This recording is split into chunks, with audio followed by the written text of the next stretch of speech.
Hello everyone, I am ममता गोयल। आज हम class 12th macro economics term 1 की एमसीक्यू प्रैक्टिस सीरीज स्टार्ट करेंगे। ये इसका फर्स्ट पार्ट होगा।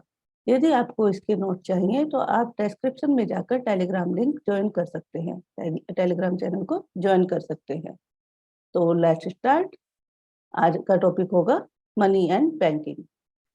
What items are not included in M1 measure of supply? M1 के measure of supply में क्या इंक्लूड नहीं है? आपने मेरी इससे पहले की वीडियो में मनी एंड बैंकिंग की वीडियो में देखा था कि मैंने उसको एक्सप्लेन किया था। M1 में होता था हमारा क्या होता था, currency and coin with public plus demand deposit with bank plus other deposit with RBI. तो इसमें देखते हैं currency and coins with public है, इसमें क्या दिखाया, नॉट इंक्लूडेड, जो इंक्लूडेड नहीं है। किसमें इंक्लूडेड नहीं है? M1 में। Currency and coins with public था तो ये नहीं होगा। इंटर बैंक डिपॉजिट ये नहीं था। अदर डिपॉजिट विद आरबीआई ये था तो ये भी नहीं होगा। Net demand deposit with bank, demand deposit था तो ये भी नहीं होगा। तो क्या होगा इसमें? Inter bank deposit. Inter bank deposit क्या होते हैं? जब जैसे कि हम अपने बैंक में अकाउंट खोलते हैं और अपना पैसा जमा करते हैं और निकालते हैं, इस तरह से एक बैंक दूसरे बैंक में अपना अकाउंट खोलता है, ओपन करता है और वहां पर अपना पैसा जमा करता है, तो वो हो जाता है इंटर बैंक डिपॉजिट, यानी एक बैंक का दूसरे बैंक में पैसा जमा होना। तो ये एनुअल मेजरमेंट ऑफ सप्लाई में नहीं आता है। तो उसमें कौन कौन सा आता है? Currency and coin with public, other deposit with RBI, net demand deposit, demand deposit with bank आता है उसमें, तो नेट डिमांड डिपॉजिट भी उसमें इंक्लूड होगा। Clear? Next question, high powered money consist of currency and coin held by public, ये तो होता है। Currency cash reserve with bank and demand deposit, ये नहीं होता है।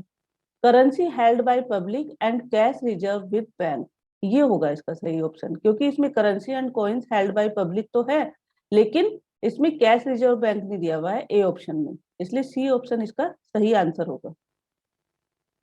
इसका high powered money consist of currency held by public and cash reserve with bank, option number C. Clear? Next one, money and banking.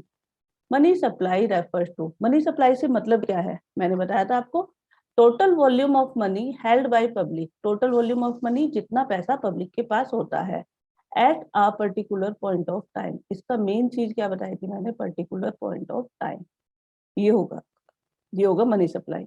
Other question भी देख, other option भी देख लेते हैं। Total volume of money held by public over a period of time, इसमें period of time आ गया इसलिए ये ऑप्शन नहीं होगा। Total volume of money held by the government, ये ऑप्शन भी नहीं होगा। तो सही ऑप्शन क्या होगा इसका?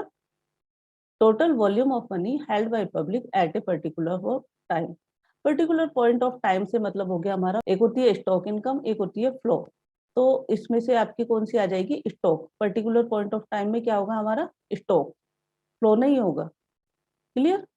Money supply is a concept of, किस चीज का कॉन्सेप्ट है? ये है स्टॉक का। अभी मैंने आपको इससे पहले क्वेश्चन में बताया क्यों है स्टॉक, क्योंकि इसमें जो मेजरमेंट किया जाता है पर्टिकुलर पॉइंट ऑफ टाइम का किया जाता है, तो इसलिए स्टॉक कहलाता है। फ्लो भी नहीं होगा, बोथ ए एंड बी भी नहीं होगा, नाइदर ए एंड बी भी नहीं होगा। क्लियर? नेक्स्ट वन, तो इसका फोर्थ का ए ऑप्शन सही होगा। Next one, which one of these is a limitation of the barter exchange? barter exchange, इससे पहले वीडियो में मैंने barter exchange जो पढ़ाया है आपको, barter exchange का मीन होता है कमोडिटी के बदले में एक बंदी अपनी कमोडिटी दूसरे व्यक्ति को देता है और दूसरे व्यक्ति से कमोडिटी लेता है। नॉर्मली आज के टाइम में हम कैसे करते हैं व्यापार? जो एक्सचेंज करते हैं कि पैसा देते हैं, मनी देते हैं और वस्तु ले लेते हैं।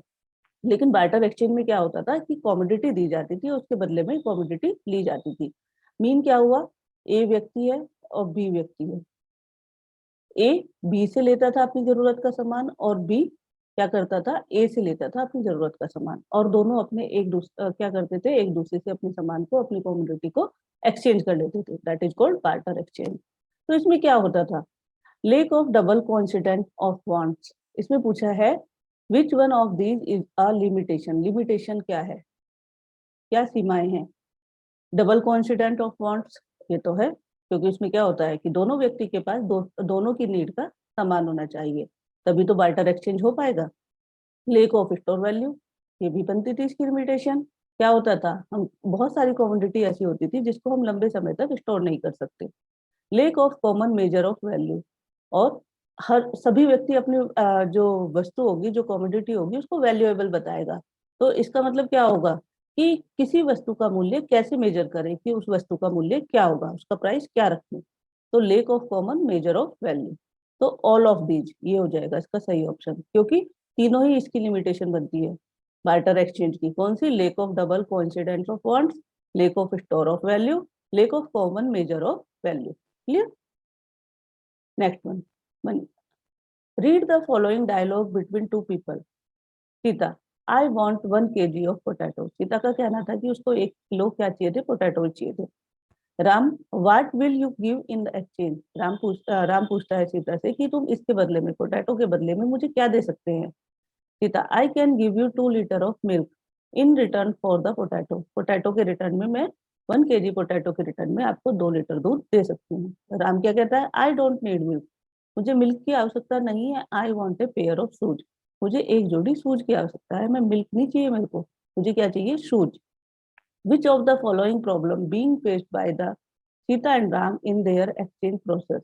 अभी मैंने बताया था ना बार्टर बार्टर सिस्टम में लेक ऑफ डबल कोइंसिडेंस, ये होगा इसका। क्यों?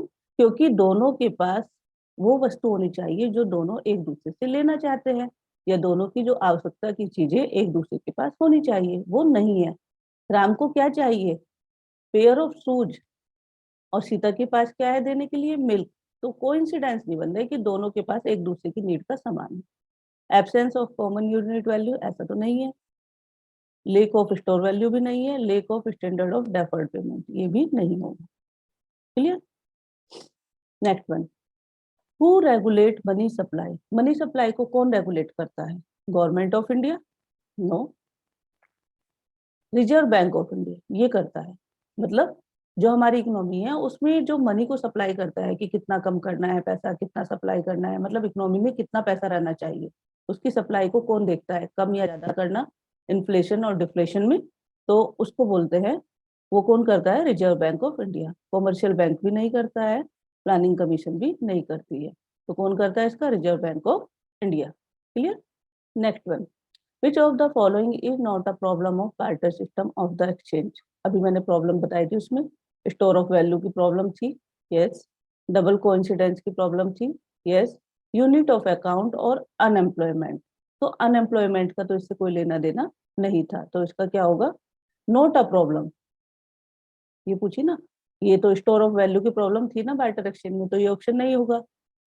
डबल कोइंसिडेंस ऑफ वांट है, इसकी भी प्रॉब्लम थी, तो ये भी नहीं होगा। यूनिट ऑफ अकाउंट, ये भी नहीं होगा। तो इसका क्या होगा? अनएम्प्लॉयमेंट, क्योंकि बार्टर एक्सचेंज की जो प्रॉब्लम थी उसका अनएम्प्लॉयमेंट से कोई लेना देना नहीं था। Next one, money supply includes, money supply में क्या क्या आता है?